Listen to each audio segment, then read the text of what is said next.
أعوذ بالله من الشيطان الرجيم. بسم الله الرحمن الرحيم.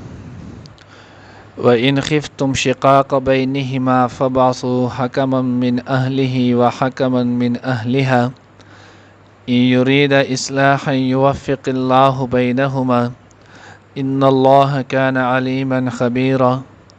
واعبدوا الله ولا تشركوا به شيئا وبالوالدين إحسانا وبذي القربى واليتامى والمساكين والجار ذي القربى والجار الجنب والصاحب بالجنب وابن السبيل وما ملكت أيمانكم إن الله لا يحب من كان مختالا فخورا. ننني درس کې به ان شاء الله العزیز سورۃ النساء پارہ نمبر 5 رکوع نمبر 6 آیات نمبر 35 اور 36 دو آیاتونه چې نه به ویل کېږي. د وړاندې آیات د دې د ماقبل سره ربط او مناسبت چې نه هغه بالکل آسان او واضح دی. الله رب العزت دغه نمخ کې ذکر کړل کچرته د خزه چې نه هغه نشوز نافرمانی وکي نو د تیر آیات کې الله پاک بیا د هغه د اصلاح درې طریقې او خودلې. نمبر 1 فعزوهن دیت نصیحت وکي. نمبر 2 وهجروهن فی المضاجع بسترې د جدا کړي. نمبر 3 وضربوهن دیچنه نو هغه اوه ادبن او تهجن او تادیبن. اوس که چرته دی په دغه باندې رال پځې جو بیا خو سید د کور خبره ده په کور کې چې نو الله پاک دغه د حل د غدرې طریقې راو باسي چې په دغه غدرې طریقې سره د په کور کې بدن نه د خبره حل شي مسله به ختم شي. اوس د آیات کې وای که چرته دغه خبره د دې دغه اکړ او یو بل سره نه لګي چې نو هغه تول ونیسي دا سیوا شي. نو اوس چې کله دا سیوا شي او په دې کې دا خبره مزید مخ کې لاړ شي نو الله رب العزت وی بیا هم تحصیل فیصله لې موړی کیس چې تاړې لې موړی دا بیا هم په خپل کې چې نو هغه حل کې د کور نه بلګ بهر شي خو البته دغه شزونو ته موړی. الله رب العزت چې نو هغه خپل صفات ذکر کړی دی آیات اخر کې ان الله کان علیما خبیرا. که تحصیل ته وی سي تاړې ته وی سي فیصله وکړه کې نو یو به فیصله وکړي شي دویم چې نو هغه سره به شرم سیوا شي. نو الله وی دغه خبره د ختمولو کوشش چې نو هغه په اسانۍ په دې طریقې سره کیږي. نو الله وی و ان خفتم شقاق بینهما کچره تاسو یریږئ د مخالفت د دغه دواړو یعنی خزي خاوند په منځ کې فبعثوا حکما من اهله وحکما من اهلها. نو الله وی تاسو مقرر کړئ یو منصف حاکم د سړي دی نو هغه د اهل نه داغه د خاندان نه وحکما او یو منصف یو نو هغه حاکم د خزې د خاندان نه د دوانو نه چې نو هغه تاسو یو کس نو هغه مقرر کړئ او دی به د دوانو سره میلاو شي خبره تر چې نو هغه بو کې د دوانو خبره بواوري او د دوانو د خبرو اوریدلو نه ورستو دی به چې کوي نتیجې ته ورسي او پاغه باندې بیا فیصله چې نو هغه وکي.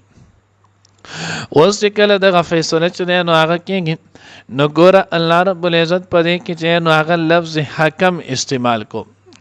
حکم د حاکم د نه دی. حاکم مقصد یعنی هغه کس به د دینه مقرروي د سړیو د خزې د خاندان چې داغله د فیصله ګوره طریقه هم ورزي. ځکه الله پاک چې نو لفظ حکم استعمال کو. حکم مونږ وې د حاکم په معنی دی. نو حاکم هغه کس چې داغه منصف داغله فیصله چل هم ورزي په خبري په چلوم پويږي. استاد سړی د طرف دې سړی چې نو هغه مقرر کو چې داغه په خپل داغله ترجمان پکاري اپ خپل چې نو هغه په دې نه ناټیسی وای یا د خزي طرف چې نو هغه د شړل شو نو بیا خو فیصله په صحت ورانه شي. نو ځکه الله لفظ حکم او نو دې کې ډېر خبرو ته اشاره. ځیم حاکم کې کېدل دانه چې د کې به عدالت وي د کې بچنه نو هغه انصافي عدل به پکې نو دا سړی چې مقرره نو دې سړی به مقرره چې په د کې عدل او انصافي. دریم په دې لفظ کې چې نو هغه اشاره ده چې نو هغه د خبر ته چې دا سړی به پوها همي قرآن حدیث په دې باندې بده پوي کې هم د به حاکم چې جوړيږي نو اسنه چرته د ظلم فیصله چې نو هغه ونه کی نو درته بسنه د قرآن حدیث رڼا چې نو هغه به د مسلې نو په دې وجه باندې الله رب العزت لفظ حکم چې نو هغه ذکر کو دی کې د ډېرو خبرو ته چې نو هغه اشاره ده چې دې سوي نو اوس چې کله دغه نو دی به دغه خزه خاوند د دین بدوانه مکمل اختیار علي او بیا وګورئ الله رب العزت من اهله و من اهلها د سړی د اهل د خاندان د خزې د اهل او د خاندان نه نو دې خبرې کې الله پاک دې ته اشاره وکړه چې بهر ته دا خبره موړی خپل د کور نه سړی چې نو هغه مقرر کړي ځکه دا هغه به د سړی په خوې به باندې چې نو هغه به مکمل پوي دغه شان د خزې د کور چې سړی شي نو دا هغه به د هغې په دغه چې په خوې به په هر څه به خپوي نو داسې کسان چې نو د هغوی د اهل نه واخلي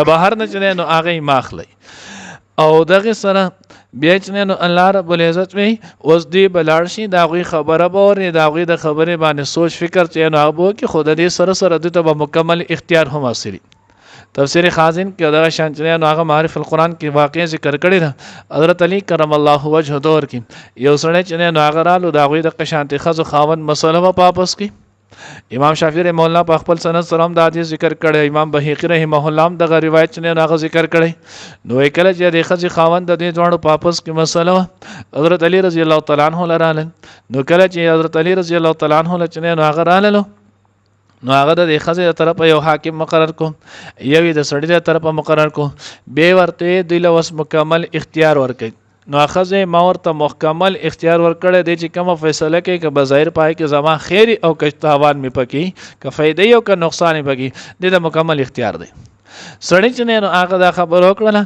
چې نه پرې خودو ته ګورېزو په هیڅ صورت نه يم جوړ البته چې نو پیسې غواړي په څه طریقې نور رضا کېږي نو دا وکړي حضرت علی رضی الله تعالی عنہ حاکم ته دا فیصله چې نو هغه په ځای ساره کمای کو سو پورې چې دې خبرې ته راضي شي نه دی ځکه چې کله منصف له تجنه نو هغه اجازه کلیه ورکي مکمل اختیار وکي نو ال دې فیصله کی نو کله دې د جوړخص بندوبست کې دوه هغه به جوړ کی کله غنو نو د دې په منځ کې به تفریقه چنه نو هغه براولي چې د باندې د پاره چنه نو هغه مسله مکمل ختم شي خدای سره الله رب العزت شرط ولګو ای یرید اصلاحا یوفق الله بینهما اوس تاسو ګورئ زمونږ چنه نو هغه کیس کاغه د کومه کمیټې دی چې په دې کې هم نال کېږي بیا چې نو هغه اکثر زمونږه جرګې نن سبا دې جوړ شي په هغې باندې هم نه حل کېږي او چې بیا عدالت او کچرو تحصیل فیصلو لاړو بیا خود سره نه حل کېږي هغې مین وجه الله وی دا به ال حل کېږي چې کله د دغې دواړو کسانو اصلاح نیت وي نو ځکه مخکې الله پاک لفظ حکم استعمال کوم تاسو ته چې په حکم کې دغه خبرو ته اشاره ده نو که چېرته د دواړه خیرخواوي د دې مقصد هم دی چې خدای پاک د دې دا کور جوړ کې د دې پاپس کې چې نو هغه اصلاح راولي د دوی روغ وشي نو د دغه د پاره چې نو هغه الله پاک وی یوفق الله بینهما الله پاک به د دې په منځ کې موافقت راولي خو نن سبا چې سورم د جرګې سوره قصیده کې نو هغه لیونی چې د جوړ راولي او خو چې سوره اورانی تزین دومره خره ځکه چې څومره اورانیږي دا غو فایده پکې ډېره که نور هېڅ هم نه د ګاډي چکر او ډوډۍ خو دې چېرته تللی نه ده نو دې وجه نه چې نو هغه د منصف د هغه اراده د جوړېدو نه نو ځکه الله پاک چې نو په منځ کې موافقت هم نه راولي نو څوک چې هم داسې ځي ګوره دا د سره امانت دي دې مچ نو هغه د اصلاح نیت دا به لازمي کوي که د اصلاح نیت ونه کو نو ګویا د سره خیانت وکړو او چا چې خیانت وکړو نو الله رب العزت خائنین چې نو هغه نه خوښي نو ځکه الله وی یرید اصلاحا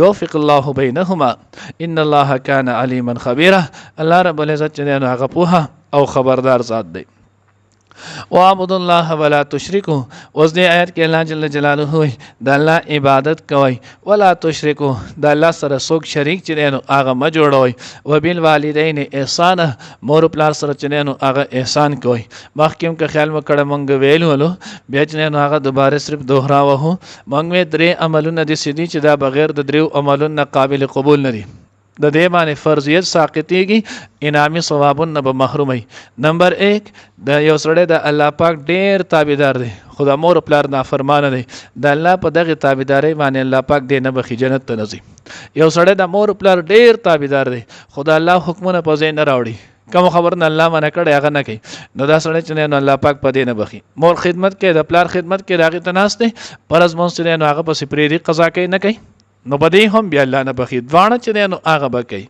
اطیع الله و اطیع الرسول. یو سړی فرایض ټول ادا کوي خو سنت طریقې چې دی نو هغه یو نه مني، سنت طریقه چې دی نو هغه یو نه راولي په ځوان کې، الله پاک به دغه فرایض باندې نه بخي. دغه شانت یو سړی سنت طریقو ډیر پابند دی خو دې نه نو هغه فرایض نه ادا کوي. او دریم اقیم الصلاه و اتو الزکات. یو سړی د منځونو ډیر پابند دی، منځونو ډیر کوي، تهجد هم کوي، ساخ هم کوي، چاش هم، دا ټول چې نه نو هغه کوي اوامینو سره، خو زکات نه ادا کوي، عشر نه ادا کوي، سرسایه نه ادا کوي، قربانی چې نو هغه نه کوي په سمه طریقه، نو الله رب العزت دې په دغه منځ نه بخي.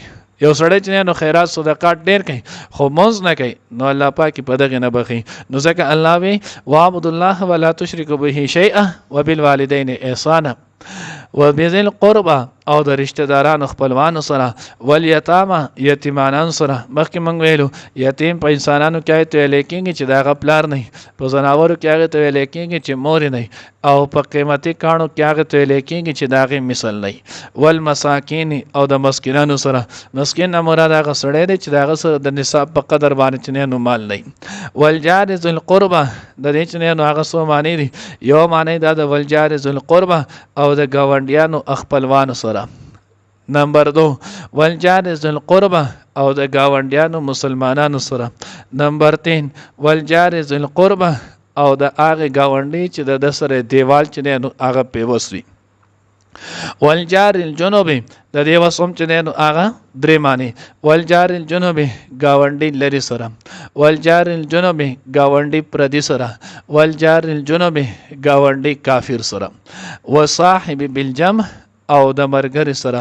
کم چې ستا سره بالکل یو ځای ستا په پهلو ستا په ترخ کې دی، نو دې نه مراد لکه اوس مونږ درس کوو د مرګري یو بل سره نږدې ناسي، نو داسې کوشش کوي چې دی بل نه تکلیف ورنه کړي. صاحب بالجنب دی. دغه شانتي چې نو هغه په گاډي کې رواني، نو په هغه ځای کې په گاډي کې سره څوک خواته نږدې ناسي، نو هغه نه تنګول. بعضې کس که خیال مو کړی اکثر عادت دی خوا ته جو سره کم کس ناسي ټک او په هغه باندې به سر ځان ورته وهي اوده کېږي، هغه جز خولې له په ثابته لار راولي، نو دېس دی نو هغه به نه کړي. ګاونډي له به تکلیف چې دی نو هغه به نه ورکړي. او دغه شان دی نه مراد ښځه او خاون هم دي. ښځه به خاون له چې نو تکلیف نه ورکوي، او خاون به چې نو ښځې له تکلیف نه ورکوي، ځکه دا هم صاحب بالجنب کې چې نو هغه شامل دی. وابن السبیل او د مسافر سره. وما ملکت ایمانکم او هغه چې مالکان دي ستاسو ښی لاسونه پې یعنې ستاسو غلامان. ان الله لا يحب من كان مختالا فخورا. بېشکه الله رب العزت چې نو هغه نه خوښوي هغه چاله چې هغه مختال وي، کبرجن وي، فخور فخر کوونکی. مختال، فخور، تکبر، دا درې واړه الفاظ چې نو هغه موږ پښتو کې تکبر د پاره استعمالو، خو دې کې لږ فرق دی. مختال هغه یو ته ویل کېږي چې د چا چې نو هغه پتلو کې، په چال کې، په ګرځېدو کې چې نو هغه اکړ وي، دته ویل کېږي مختال. بعضې خلک که خیال مو کړی چې نو هغه ځي نو داسې د لاسونه وهي، اوږې وهي، سینې راوباسلي، دی چې نو هغه په اکړ باندې ګرځي، دې ته مختال ویل کېږي. فخور بعضې کس که خیال مو کړی هغه اوچتې اوچتې وایي، مونږ داسې وشول او پلان کې مو کړو، دا چل مو کړو، داسې شو، ښکته شو او بره شو، نو دې ته ویل کېږي فخور. او تکبر د دې دواړو مجموعې ته چې دی نو هغه ویل کېږي تکبر.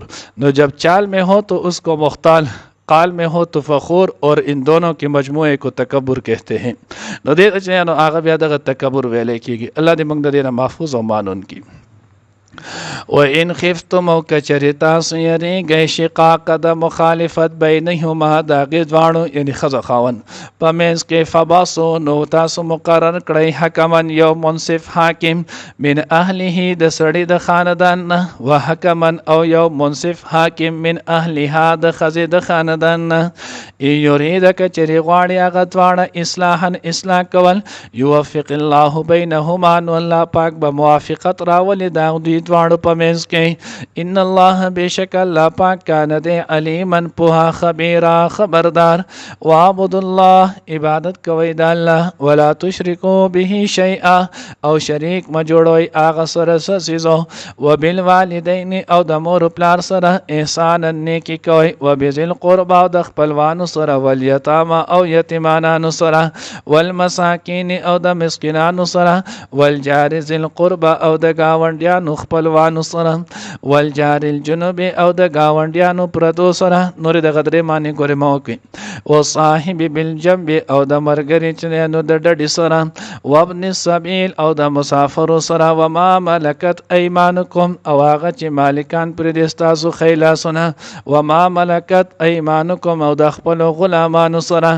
ان الله بشک الله پاک لا يحب نخوخی من کان آغی چال را مختالا چیغا کبرجن وی فخورا او فخر کونکی. و ان خفتم کچری تاسو یری کې شقاق د مخالفت بینهما د هغې دواړو په منځ کې فبعثوا نو مقرر کې حکما یو حاکم منصف من اهله د سړي د خپلوانو خاندان نه و حکما او یو حاکم من اهلها د ښځې د خاندان نه یرید کچری غواړي هغه دواړه اصلاحا اصلاح کول یوفق الله بینهما نو موافقت براولي الله د دواړو په منځ کې. ان الله بشک الله پاک کان دی علیما علم والا پوها خبیرا خبردار. وعبد الله ولا تشرکو به شیئا عبادت کوي د الله او شریک ما جوړوي د الله سره سيزو. وبالوالدین احسان او د مور پلار سره نیکی کوي. وبذل قربا او د خپلوانو سره والیتام او د یتیمانو سره والمساکین او مسکینان والمساکین مسکینانو سره. والجار ذل قربا او د خپل گاونډیانو سره. والجار الجنب او د پردي گاونډیانو سره. وصاحب الجنب وصاحب بالجنب او د مرګري د ډډې سره. وبن السبیل او د مسافرو سره. وما ملکت ایمانکم او د خپل غلامانو سره. یعنی دې ټول سره نیکی کوي. ان الله بشک الله پاک لا يحب نخو خیمن هغه چاله کان مختالا چې وي تکبر کون کې فخورا او فخر کون کې.